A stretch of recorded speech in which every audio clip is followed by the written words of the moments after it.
بسم اللہ الرحمن الرحیم۔ السلام علیکم ناظرین، امید ہے آپ سب خیریت سے ہوں گے۔ ناظرین جو چینل پر نیو ہے ابھی چینل کو سبسکرائب کریں اور بیل آئیکن کو بھی دبا دیں تاکہ ہر نئی ویڈیو کا نوٹیفیکیشن آپ کو بآسانی ملتا رہے۔ یہ اس وقت کی بات ہے جب میں پہلی دفعہ کوئٹہ جا رہا تھا اپنے دوست کے ساتھ۔ سردیوں کی رات تھی، گاڑی 120 کی سپیڈ پر اپنی منزل کی جانب رواں دواں تھی۔ فہد سامنے دیکھو کیا ہے، میرے دوست دانش نے میرا کندھا ہلاتے ہوئے کہا۔ میں نے گاڑی کی رفتار کم کی اور اس چمکتی ہوئی چیز کے قریب جا کر کار کو بریک لگا دی۔ قریب جا کر دیکھا تو نئی نویلی دلہن سڑک کے کنارے کھڑی رو رہی تھی۔ دانش نے کہا، یار فہد مجھے ڈر لگ رہا ہے، تو نے گاڑی کیوں روک دی؟ چل یہاں سے آگے نکل۔ مجھے نہ جانے کہ اس لڑکی کو دیکھ کر ایسا لگا جیسے وہ میرے لیے بنی ہے۔ نہ چاہتے ہوئے بھی میں اس گاڑی سے اتر کر اس کے پاس چلا گیا۔ تمہارا نام کیا ہے اور اتنی رات کو سنسان سڑک پر کیا کر رہی ہو؟ میرے منہ سے بلا تکلف سوال نکلتے گئے اور میں اس سے اس طرح بات کر رہا تھا جیسے وہ میری کچھ لگتی ہو۔ اس نے نگاہیں اٹھا کے میری طرف دیکھا تو اس کی آنکھوں میں آنسو تھے اور اس کے گلاب جیسے ہونٹوں پر کپکپی تھی۔ اس نے لرزتے لہجے سے کہا، میرے گھر والے میری شادی زبردستی کرنا چاہ رہے تھے، لیکن میں کسی اور سے پیار کرتی ہوں۔ میں اسی کا انتظار کر رہی ہوں اور کافی دیر ہو گئی وہ نہیں آیا اور اب میں گھر بھی نہیں جا سکتی۔ اگر گھر واپس گئی تو میرے گھر والے مجھے جان سے مار دیں گے۔ آپ میری مدد کریں۔ اس نے اس طرح مجھ سے مدد مانگی کہ میں نہ چاہتے ہوئے بھی ساتھ چلنے کا کہہ بیٹھا، جس پر وہ فوراً راضی ہو گئی۔ یار فہد تو پاگل تو نہیں ہو گیا؟ دانش نے مجھے ایک سائڈ پر لے جا کر سمجھانے لگا کہ اس طرح غیر لڑکی کو اپنے ساتھ لے کر نہیں جا سکتے۔ تم اپنی خالہ کو کیا جواب دو گے؟ دانش کے سوالات کا جواب میں نے یہ دیا کہ ہم کوئٹہ نہیں واپس کراچی جائیں گے اور اس لڑکی کی مدد کریں گے۔ ہاں یہ ٹھیک ہے، لیکن پہلے مجھے گھر چھوڑ دینا تاکہ یہ مصیبت تمہارے گلے میں ہی رہے۔ میں نے کہا ٹھیک ہے، مجھے تمہاری ضرورت بھی نہیں۔ یہ کہتے ہوئے میں نے گاڑی ڈرائیونگ سیٹ پر آ کر بیٹھ گیا۔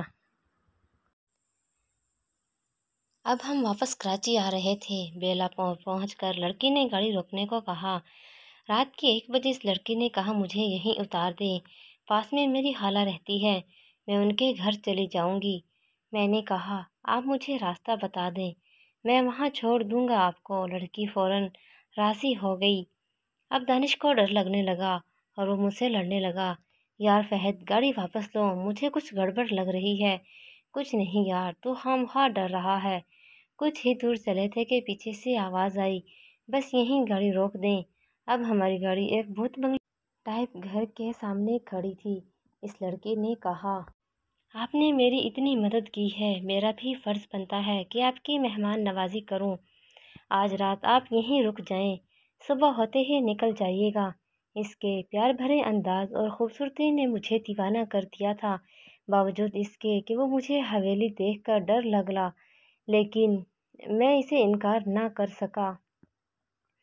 اور اس کا جادو مجھ پر پوری طرح اثر کر چکا تھا اور دانش خوف کے مارے ایک طرف کھڑا تھا۔ میں زبردستی دانش کو اپنے ساتھ اندر لے گیا۔ وہ لڑکی ہمیں ایک کھنڈر سے کمرے میں لے گئی اور ہمیں کہا، آپ یہاں بیٹھے، میں آپ کے لیے سونے کا انتظام کرتی ہوں۔ گھر کے باہر بھیڑیوں کے رونے کی آوازیں آ رہی تھیں اور جس کمرے میں ہم تھے وہ کسی قبر سے کم نہیں لگ رہا تھا، کیونکہ بجلی نہ ہونے کی وجہ سے ہم لالٹین کی روشنی میں بیٹھے تھے۔ تھوڑی دیر بعد دانش کو حاجت ہوئی تو اس نے آواز لگائی، کوئی ہے؟ مجھے باتھ روم جانا ہے، لیکن کوئی جواب نہ آیا۔ خوف کی وجہ سے باہر جانے کی ہمت نہیں ہو رہی تھی اور اب تو مجھے بھی ڈر لگنے لگا تھا۔ ہم نے ہمت کی اور کمرے سے باہر نکلے اور دوڑ لگانا شروع کر دی۔ ہمیں ہماری گاڑی سامنے دکھ رہی تھی، لیکن ہم اس گاڑی تک پہنچ نہیں پا رہے تھے۔ ایسا لگ رہا تھا جیسے ہمارے اور گاڑی کے درمیان کا فاصلہ بڑھتا جا رہا ہے۔ ہم دونوں تھک کر رک جاتے ہیں اور پیچھے مڑ کر دیکھتے ہیں تو ہمارے اوزان خطا ہو جاتے ہیں، یہ دیکھ کر کہ ہم تو اسی کمرے کے پاس کھڑے ہیں۔ اب مجھے اپنی غلطی کا احساس ہوا۔ دانش نے کہا، کلمہ پڑھ لو، آج ہم نہیں بچیں گے۔ میں نے کہا، ہمت مت ہارو، اللہ ضرور کوئی راستہ نکالے گا۔ چلو واپس کمرے میں چلو اور رات گزارو، صبح ہوتے ہی ہم یہاں سے نکل جائیں گے۔ میں اور دانش کمرے میں بیٹھ جاتے ہیں اور جتنی صورتیں ہمیں یاد تھی سب پڑھنے لگ جاتے ہیں۔ تھوڑی دیر بعد وہ لڑکی آتی ہے ہاتھ میں چائے لیے اور ہم سے کہتی ہے، آپ لوگ کہاں چلے گئے تھے؟ میں پریشان ہو گئی تھی کہ کہیں آپ کو کچھ ہو تو نہیں گیا۔ دانش کی ڈر کے مارے آواز بند ہو گئی تھی تو میں نے ہمت کر کے پوچھا، کون ہو تم اور ہم سے کیا چاہتی ہو؟ اتنا کہنا تھا کہ وہ لڑکی آگ بگولا ہو گئی، کہنے لگی، اب یہ سوال دوبارہ مت پوچھنا، اگر پوچھا تو یہاں سے زندہ نہیں جاؤ گے۔ میں نے اپنے اندر کی ساری طاقت لگا کر ہمت بنائی اور اس لڑکی کو دھمکی دی کہ اگر تم نے ہمیں کچھ کیا تو اس کا انجام ٹھیک نہیں ہوگا۔ وہ لڑکی زور زور سے ہنسنے لگی، مجھے دھمکی دیتے ہو؟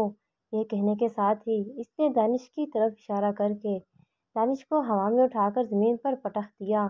دانش کی حالت خراب ہونے لگی تو میں نے اس سے معافی مانگی اور ہمیں چھوڑنے کو کہا۔ جواب میں اس لڑکی نے کہا، یہاں لوگ آتے اپنی مرضی سے ہیں لیکن واپس ایک ہی جگہ پر جاتے ہیں۔ میرے پیچھے آؤ۔ اس نے ہمیں اپنے پیچھے چلنے کو کہا۔ ہم اس کے پیچھے چلنے لگے۔ گھر کے پیچھے ایک بہت بڑا لان تھا جہاں قبر کے سائز کے گڑھے کھدے ہوئے تھے۔ اس نے گڑھے کی طرف اشارہ کیا اور کہا، جو یہاں آتا ہے وہ بس اس گڑھے میں جاتا ہے، اور تو، اس نے مجھے مخاطب کر کے کہا، تو میری خوبصورتی کو دیکھ کر دیوانہ ہوا تھا نا؟ میں نے ہاں میں سر ہلایا۔